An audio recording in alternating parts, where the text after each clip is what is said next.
तो एक tyre 3 college से और आईआईटी रुड़की तक का जर्नी सफ़र किए हैं। एक्चुअली जो हम लोग बीटेक जिस कॉलेज से कर रहे थे उसे हम लोग को कोई एक्सपेक्टेशन नहीं था कि हाँ इसके यहाँ से प्लेसमेंट होगा। अर्ली स्टार्ट करना बेनिफिट है और उसी टीचर को चूज करो जिसके साथ आपका फ्रीक्वेंसी मैच हो रहा है। नमस्कार दोस्तों, मेरा नाम है राहुल कुमार गुप्ता। मेरे चैनल में आपका स्वागत है। आज आपको हम मिलवाने वाले हैं अपने सीनियर भैया से जो एक टायर 3 कॉलेज से और आईआईटी रुड़की तक का जर्नी सफ़र किए हैं। तो चलिए उनसे कुछ बात करते हैं और जानते हैं उनका स्ट्रैटेजी और बहुत कुछ उनके बारे में। सबसे पहले उनका स्वागत करते हैं। तो वेलकम टू माय चैनल भैया and thanks for accepting my request. And मेरे ऑडियंस को थोड़ा अपने बारे में कुछ बता दीजिए। Thank you for calling me to your channel. I am Gaurav Kumar from Muzaffarpur Bihar. मैंने ये जो है बीटेक तुम्हारे ही कॉलेज से किया है, ये तुम जानते ही हो जी। और फिर उसके बाद मैंने 2 साल तैयारी किया, मतलब लगभग फाइनल ईयर में मैंने स्टार्टिंग तैयारी किया था, गेट की तैयारी स्टार्ट की थी। उसके बाद मतलब फर्स्ट बार जब मैंने दिया उस टाइम भी मेरा मतलब कट ऑफ तक क्लियर हो ही गया था, बट रैंक उतनी अच्छी नहीं आई थी। इट इज़ लाइक 3000 कुछ आई थी। उसके बाद फिर सेकेंड टाइम दिया तो उसी के थ्रू अभी मैं आईआईटी रुड़की में इलेक्ट्रिक व्हीकल टेक्नोलॉजी मेरा स्पेशलाइजेशन है, उसमें मैंने एडमिशन लिया हूँ। तो जैसा कि आपने बताया कि आपने ईयर गैप लिए हैं, तो ईयर गैप के बीच में आपने प्रिपरेशन किया, लेकिन कितना रिस्क होता है? जैसे कि आपके साथ में जितने भी आपके फ्रेंड हैं, कोई कहीं पर एडमिशन ले रहे हैं और कोई कहीं पर जॉब कर रहे हैं, तो बताइए कि उस समय क्या आप प्रेशर फील कर रहे थे? यह ड्रॉप लेना एक बहुत ही डिफ़िकल्ट एक डिसीजन है जो आपको लेना पड़ता है, और ये डिसीजन आप तभी ले जब आप पूरा कॉन्फिडेंट हो कि हाँ मैं इम्प्रूव करूँगा ही। अगर आपके पास थोड़ा भी दिमाग में कन्फ्यूज़न है कि ये मेरे नहीं होगा तो आपको ड्रॉप नहीं करना चाहिए। या तो आप किसी और फील्ड में जाना चाहिए, या फिर आप मतलब किसी को अगर एकदम कॉन्फिडेंट है तभी ड्रॉप लें। मैं तो यही कहूँगा, बिना कॉन्फिडेंस के आप ड्रॉप लीजिएगा तो बेनिफिट नहीं आएगा आपको। और यही मैं कहूँगा। और काफ़ी डिफ़िकल्ट होता है कि आप देख रहे हैं कि अपने जो फ्रेंड्स हैं वो आगे बढ़ जा रहे हैं, वो किसी न किसी सॉफ्टवेयर कंपनी उनका हो गया है जॉब, और आप देख रहे हैं कि आप घर पे बैठे हुए हो, कुछ कर नहीं रहे हो, बस तैयारी कर रहे हो। इवन जो आपके फ्रेंड्स हैं, कलीग्स हैं और जो आपके जो भी रिश्तेदार हैं वो भी बोलते हैं कि ये क्या बीटेक करने के बाद घर पे आके बैठ गया है, जॉब करना चाहिए इसको। तो काफ़ी ताना मिलता है, लेकिन अगर आप कॉन्फिडेंट हैं तो आपको गैप लेनी चाहिए और आपको ये आपके आगे जाके फ़ायदा ही करता है। कभी भी जो मेहनत है वो हानि नहीं करता है, वो आपको कहीं न कहीं जाके बेनिफिट ही करने वाला है। और गेट के प्रिपरेशन स्टार्ट करने से पहले इसके बारे में आपने क्या सुना था, क्या रिसर्च किया था? कि या तो आईआईटीज़ में कितने प्लेसमेंट्स वगैरह का रिसर्च क्या था आपका? एक्चुअली जो हम लोग बीटेक जिस कॉलेज से कर रहे थे उसे हम लोग को कोई एक्सपेक्टेशन नहीं था कि हाँ इसके यहाँ से प्लेसमेंट होगा। तो फिर मेरे ब्रदर हैं, उन्होंने बताया कि अगर तुमको कोई भी ख़राब कॉलेज भी है उससे कोई दिक्कत नहीं है, तुम बस गेट की तैयारी करो और वहाँ से तुम्हारे बहुत सारे ऑप्शन खुल जाते हैं। तुम एमटेक कर सकते हो, पीएसयू में जा सकते हो, और इवन कुछ कंपनियाँ जो हैं वो ये क्राइटेरिया रख देती है कि गेट क्वालिफाइड होनी चाहिए। तो वहीं से मुझे मोटिवेशन मिला कि क्योंकि मेरा तो कॉलेज उतना सही नहीं था, तो प्लेसमेंट की कोई खास नहीं है। एक्सपेक्टेशन ही नहीं थी। इसीलिए हम लोग ने मतलब मेरे जितने भी बैचमेट भी थे वो उसमें भी काफ़ी सारे स्टूडेंट्स भी इसी की तरफ गए, तो इसीलिए मैं भी थोड़ा इसकी तरफ आकर्षित हुआ और फिर गेट का प्रिपरेशन स्टार्ट किया। फाइनल ईयर में मतलब जस्ट 3rd ईयर कंप्लीट हुआ था तब मैंने स्टार्ट किया है। टायर 3 कॉलेज से उतने ज़्यादा एक्सपेक्टेशन होते नहीं है प्लेसमेंट वगैरह के, जैसा कि हम दोनों टायर 3 कॉलेज से थे। तो ये बताइए कि टायर 3 कॉलेज में और ख़ास करके आपके ब्रांच, जैसे कि आपका ब्रांच था इलेक्ट्रिकल इंजीनियरिंग, तो उसमें क्या क्या स्कोप्स बनते हैं? तो इसके बारे में थोड़ा बताइएगा कि क्या क्या स्कोप्स हो सकते हैं एक इलेक्ट्रिकल इंजीनियरिंग स्टूडेंट के लिए। टायर 3 कॉलेज से एक्सपेक्टेशन यही हो सकता है कि आप उस कॉलेज से एक्सपेक्टेशन नहीं कीजिए, बल्कि आप ऑफ कैंपस ट्राई कीजिए, मतलब दूसरे कॉलेज में जाके ट्राई कीजिए और पहले ही कुछ इंटर्नशिप करिए। इंटर्नशिप करने से भी बेनिफिट होता है, या तो आप किसी तरह का इंटर्नशिप कर सकते हैं। और दूसरा क्या है कि आप अगर कोई आपका फ्रेंड है जो किसी और बढ़िया कॉलेज में है, तो वहाँ पे आप उसको कह सकते हैं कि भाई मुझे भी तुम्हारे कैंपस में आना है प्लेसमेंट के लिए तो उसके थ्रू जा सकते हैं। और क्या है कि इंटर्नशिप आप एक बार ले लिए ना, कोई भी छोटा सा भी इंटर्नशिप, तो वो जॉब लेने में आगे काम आता है। तो यही है। और इसके इलेक्ट्रिकल इंजीनियरिंग में तो एक तो गवर्नमेंट नौकरियां हैं, ऑप्शंस यही है कि आप सॉफ्टवेयर की तरफ भी जा सकते हैं, क्योंकि थोड़ा बहुत इलेक्ट्रिकल इंजीनियरिंग में आपको सी प्रोग्रामिंग भी पढ़नी पड़ती है। तो अगर जो स्टूडेंट थोड़ा भी सॉफ्टवेयर की तरफ ज़्यादा आकर्षित हैं तो सॉफ्टवेयर वाले में भी प्लेसमेंट ले सकते हैं। तो आज के ज़माने में आप जानते हैं कि सॉफ्टवेयर का प्लेसमेंट के लिए ज़्यादा धक्का धुक्की नहीं करना होता है। आप डायरेक्ट ऑनलाइन कहीं भी अच्छे से, अगर आपको प्रोग्रामिंग आता है, कोई एक लैंग्वेज कोडिंग आता है, पाइथन हो, सी हो, जावा हो, तो आप प्लेसमेंट क्रैक कर सकते हैं Tier 3 से। लेकिन अगर आप पूरा टेक्निकल रहना चाहते हैं, मतलब पूरे अपने कोर ब्रांच के तरफ ही जाना चाहते हैं, तो थोड़ा टफ है Tier 3 कॉलेज से। अगर आप Tier 1 जैसे IIT NIT में है तो वहाँ पे ज़्यादा चांसेज होते हैं प्लेसमेंट के, लेकिन ये Tier 3 में काफ़ी कम चांसेज है। और जो भी कंपनियाँ आती है उसके पैकेज भी कम होते हैं, एक्चुअली ये बात है, जिसके कारण स्टूडेंट जो है वो चाहते ही नहीं है प्लेसमेंट में बैठना Tier 3 के। भैया जैसा कि आपने बताया कि एक ऑप्शन तो हमको थोड़ा सा अच्छा लगा, जैसे कि आप अगर आपका कोई दोस्त अगर कोई अच्छे कॉलेज में है तो क्या उसके कॉलेज के कैंपस में हम बैठ सकते हैं, ऐसा आपने बताया, तो ये तो काफ़ी नया सुनने को मिला। हाँ, वो आपको बस उसके जो मतलब वहाँ के जो कॉलेज के कोऑर्डिनेटर होंगे ना, उसको उस दोस्त को कहिए कोऑर्डिनेटर से बात करें। कोऑर्डिनेटर अगर वो रेडी हो जाता है कि हाँ ऑफ कैंपस के लिए रेडी हो जाते हैं, तब आप जा सकते हैं।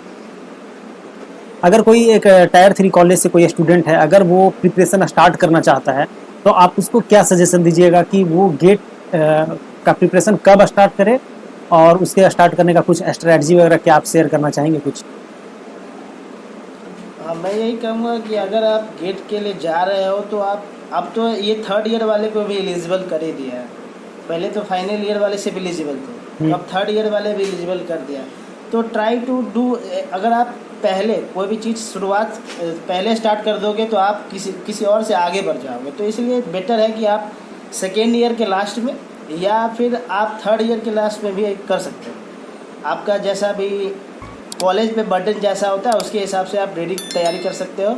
और तैयारी करने का क्या है कि अब तो काफ़ी चीज़ें ऑनलाइन अवेलेबल हो गई है। पहले क्या था कि आपके कम था अवेलेबल, डाटा कम था, चीज़ें अच्छी चीज़ें जो है वो अवेलेबल कम था, इसीलिए लोग बिग अमाउंट में फ़ीस पे करके दे रहे थे, कोचिंग ज्वाइन कर रहे थे, मेडिजी हो या एस एकेडमी हो या फिर क्रिटिक्स हो गया।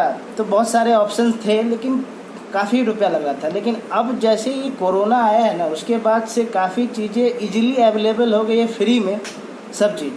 तो ऐसा नहीं है आपकी कोई आप एक्सक्यूज़ नहीं दे सकते कि मेरे पास ये नहीं था इसके लिए मैं नहीं कर पाया। तो अब सभी चीज़ें ईजी अवेलेबल है। और ये ज़रूरी है कि आप उसी टीचर के पढ़ो जिसका आप फ्रीक्वेंसी मैच हो आपसे। ये नहीं कि वो टीचर दूसरा व्यक्ति कह रहा है कि बढ़िया है तो बढ़िया है, आप पहले उसका पढ़ के देखिए और आपको समझ में आ रहा है उसके साथ, उनके साथ फ्रीक्वेंसी मैच हो रही है, तब आप उसके साथ वो वाला कोचिंग आप ज्वाइन कीजिए। अगर आप कोचिंग ज़्यादा ज्वाइन नहीं करना चाहते हो तो ऑनलाइन भी ले सकते हो, इसमें कोई बड़ी चीज़ें नहीं है। कंटेंट हर जगह सेम ही है, बस डिलीवर करने का तरीका अलग। तो यही कहूँगा कि आप तैयारी स्टार्टिंग जल्दी कर दें, जल्दी करोगे तो आप बेनिफिट में ही रहोगे, दूसरे से आगे निकल जाओगे। और अब तो ये भी कर दिया है कि 3rd ईयर वाले भी एग्ज़ाम दे सकते हैं, तो वो चेक कर सकते हैं कि उनकी प्रिपरेशन कहाँ तक सही है, आगे उन पे कहाँ वर्क करना है, ये भी पता चल जाएगा। लेकिन अगर आप मान लीजिए पास करके आप फिर स्टार्ट कर रहे हो तैयारी करना, तो आप लेट हो गए ना, क्योंकि 3rd ईयर वाले स्टूडेंट पहले से तैयारी कुछ कर चुके होंगे। आपको फिर से पूरा चीज़ उसमें क्या है कि आप उस दौरान कोर्स के दौरान ही हो आप, तो उसमें आपको क्या है कि सेमेस्टर एग्ज़ाम में भी बेनिफिट मिल जाते हैं। तो ऐसा नहीं है कि वो हैम्पर करता है आपका सेमेस्टर एग्ज़ाम, बल्कि सेमेस्टर एग्ज़ाम में वो बेनिफिट कर जाता है आप, और आपका CGPA भी अच्छा आ जाता है। इससे क्या हो सकता है कि कुछ कंपनियां जो हैं वो CGPA भी क्राइटेरिया रख देती है कि आपको 8 से ऊपर आएगा या सारे 8 से ऊपर आएगा तभी आप इंटर्नशिप जा सकते हो या प्लेसमेंट में बैठ सकते हो। तो इसीलिए ज़रूरी है कि आप अर्ली स्टार्ट करें, अर्ली स्टार्ट करना बेनिफिट है। और उसी टीचर को चूज करो जिसके साथ आपका फ्रीक्वेंसी मैच हो रहा है। एक इंजीनियर के लिए लैपटॉप होना बहुत ही ज़रूरी है। अगर आप लैपटॉप बिना लिए 4 साल गुजार दिए तो समझ लीजिए कि आपका कुछ ना कुछ लॉस हो रहा है। तो इट्स बेटर कि एक इंजीनियर के पास एक तो लैपटॉप होनी चाहिए। इसी के लिए तो जैसा कि हमने बहुत सारे ऐसे बैचमेट्स को देखे थे कि वो 4th ईयर तक अपने पास लैपटॉप नहीं रखे थे। बस प्रॉब्लम ये था कि एक अच्छे खासे लैपटॉप लेने के लिए, एक ठीक-ठाक लैपटॉप लेने के लिए अप्रॉक्स में 50,000 रुपये लगाना पड़ रहा था। तो उन्हीं को लोग को प्रॉब्लम को देख करके हमने एक बिज़नेस स्टार्ट किया, एक स्टेप लिए हैं, जिसमें हम सेकेंड हैंड लैपटॉप को प्रॉपर बढ़िया से चेक करके, मेरे पास एक प्रॉपर टीम है जो लैपटॉप को इंस्पेक्ट करती है, उसके बाद वो लैपटॉप को लोगों को प्रोवाइड करती है। तो अपने दोस्तों को देख करके ये चीज़ हमने स्टार्ट किया था, लैपटॉप खरीदो.in, जहाँ से कोई भी बंदा जा करके सेकेंड हैंड लैपटॉप खरीद सकता है और अच्छा लैपटॉप खरीद सकता है। और सबसे पहली बात तो एक तो ये है कि लैपटॉप काफ़ी ज़रूरी है, तो इसलिए आप इनका लैपटॉप खरीदो, वेबसाइट विजिट कीजिए और वह देखिए कि क्या इसमें क्या क्या फीचर्स अवेलेबल हैं, क्या क्या किस तरह के लैपटॉप अवेलेबल्स हैं। इवन आपको अगर कोई लैपटॉप के पार्ट्स नहीं मिल रहे हैं तो वो भी अवेलेबल करा दिए जाएंगे। तो ये काफ़ी अच्छा एक इनिशिएटिव है और इससे काफ़ी स्टूडेंट्स को बेनिफिट मिलेगा। तो ये यहाँ का IIT रुड़की का एवरेज पैकेज कितना जाता है अभी तक के रिकॉर्ड के अनुसार? एवरेज पैकेज तो इसका है 15 LPA ही है और मैक्सिमम आप जा सकते हो किसी, जैसे कि जनरली CSE वाले का तो ज़्यादा जाता है, सभी जानते हैं कि CSE वाले का पैकेज ज़्यादा रहता है। इलेक्ट्रिकल, सिविल, मैकेनिकल में थोड़े कम हो जाते हैं, तो उनका वही है 15 LPA एवरेज हो गया। मैक्सिमम 1-2 ही स्टूडेंट के जाते हैं, वो मैक्सिमम वो 15, ये 20 हो गए, 25 हो गए, मैक्सिमम 30 तक गए हैं। आज के ज़माने में यही है कि आपका अगर कुछ एक्स्ट्रा स्किल आपके पास है तो आप कर सकते हो। जैसे आप सिर्फ टेक्निकल लेके पढ़ोगे तो आप पीछे हो जाओगे। वही अगर आपको एक कोडिंग लैंग्वेज आता है, कोई भी एक कोडिंग लैंग्वेज, और या मैटलैब आता है आपको, तो आप मतलब आपका प्लेसमेंट जल्दी होने के चांसेस रहेंगे और आपको पैकेज भी अच्छा मिलेगा। लेकिन अगर आपको कोई कोडिंग लैंग्वेज नहीं आता है तो मेरे तरफ से सजेशन यही है कि अगर आप किसी भी फील्ड में तो एटलीस्ट 1 कोडिंग लैंग्वेज आप तो सीखिए, तब जाके आपका जो है वो पैकेज भी बढ़ जाएगा और आप अच्छे से मतलब किसी भी कंपनी में प्लेसमेंट ले सकते हो। उसके लिए आपको कोई दिक्कत नहीं होगी प्लेसमेंट। तो हर जगह ये मैं ये कहूँगा कि अब software skills is very much important nowadays. अगर आप नहीं ले रहे हो तो आप पीछे रह जा रहे हो, कहीं ना कहीं आप दूसरे वाले से थोड़ा पीछे हो गए आप। हाँ भाई, एक हटकर क्वेश्चन पूछते हैं आपसे, जैसे कि आप हॉस्टल लाइफ के बारे में क्या बताना चाहेंगे कि एक इंजीनियरिंग स्टूडेंट को हॉस्टल में रहना चाहिए या बाहर रहना चाहिए, कौन दोनों में क्या डिफरेंसेस हो जाते हैं? क्यों? मैं तो यही कहूँगा कि अगर आप इंजीनियरिंग कर रहे हैं ये, तो आप हॉस्टल लाइफ को से बेस्ट कोई और लाइफ है ही नहीं। One of the best life is the hostel life, क्योंकि आपको बहुत सारे स्टूडेंट के साथ इंटरेक्शन करने को मिलता है और हॉस्टल में रहते हो तो आपको काफ़ी सारा दोस्त भी बन जाता है, सीनियर्स के साथ इंटरेक्शन करने के मिल जाते हैं। तो सीनियर्स आपको गाइड कर पाते हैं कि आपको कहाँ गलतियाँ हो रही हैं, आपको कहाँ ये नहीं करना है, क्या गलतियाँ नहीं करना है। तो हॉस्टल लाइफ बेस्ट है। One of the best thing ये हॉस्टल लाइफ का ये है कि आप काफ़ी स्ट्रॉन्ग एक नेटवर्क बना लेते हो। आप ऐसे आप कहीं बाहर रहते हो तो उतना नेटवर्क स्ट्रॉन्ग नहीं हो पाएगा आपको सीनियर्स के साथ, जूनियर्स के साथ, अपने क्लासमेट्स के साथ। तो ये है, बस डिफरेंस यही है कि हॉस्टल में mess food is little bit less, थोड़ा प्रॉब्लम होता है, रहते हैं, बस वो है। तो वो आपको मैनेज करना होगा, क्योंकि सभी जानते हैं कि एक स्टूडेंट के लाइफ में कुछ ना कुछ सेक्रीफाइस करना पड़ेगा, तभी जाके वो सक्सेस पा पाएंगे। तो भैया आप अपना प्रिपरेशन के दौरान एटीट्यूड के बारे में कुछ बताइए कि आपका बिलीव क्या था, आपका एटीट्यूड कैसा था, कि एक जिससे मोटिवेशन मिलता है हर किसी को, तो वो कैसा था? एक्चुअली क्या है कि अगर आप प्रिपरेशन कर रहे हैं तो उस स्टेज में काफ़ी उतार और चढ़ाव आते रहती है। कभी आपको लगता है कि मैं इसको छोड़ दूँ तो मेरे से ये नहीं हो पाएगा, लेकिन वही बिलीफ सिस्टम आपका ये है कि अगर आप अपने फैमिली कंडीशन देख रहे हो, आप ये देख रहे हो कि नहीं मेरा अपना लाइफ के लिए भी आप सोचना पड़ता है आपको कि हाँ मुझे कुछ करना है अपने लाइफ में, तो कुछ करने के लिए आपको थोड़ा तो मेहनत करनी पड़ेगी। तो यही सोच के एक्चुअली स्टूडेंट क्या है, वो बोर हो जाते हैं रोज़ एक ही तरह के कि भाई उठना है, पढ़ना है, खाना है, सोना है। तो एक्चुअली आप अपने माता पिता को देख सकते हैं कि वो रोज़ यही कर रहे हैं, और वो कभी बोर नहीं होते हैं उसको करने के लिए। तो इस तरह के ये मेरा मेन बेसिक था कि मोटिवेशन आ रहा था कि जब वो मेरे लिए इतना कर रहे हैं तो मैं क्यों नहीं अपने लिए, मैं तो अपने लिए कर रहा हूँ ना। ये पहले आप अपना लाइफ सुधारोगे तभी जाके किसी और का लाइफ संवार सकते हो। तो इसलिए आपको यही देखना है कि अपने आसपास चीज़ों को ऑब्जर्व कीजिए, कैसे लोग कितनी मेहनत कर रहे हैं लाइफ को जीने के लिए, वो आपको मोटिवेट करेगा। और मोटिवेशनल वीडियो तो कोई ज़रूरत ही नहीं है देखने की। अगर आप रियल लाइफ में मोटिवेशन खोज ले रहे हो तो क्योंकि मोटिवेशनल वीडियोज़ का जो मोटिवेशन रहता है वो कुछ सेकेंडों का रहता है, कुछ मिनटों का रहता है, या कुछ ज़्यादा से ज़्यादा एक दिन रह सकता है।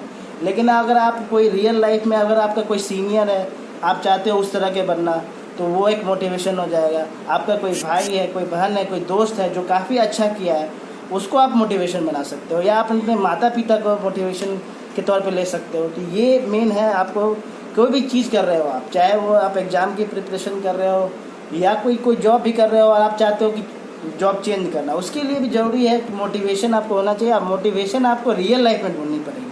वो मोटिवेशनल वीडियोज से कुछ नहीं होने वाली है, वो बस फ्यू सेकेंड्स रहते हैं, फिर वो छोड़ से गायब हो जाते हैं। तो ये ज़रूरी था कि आप रियल लाइफ मोटिवेशन ढूंढो।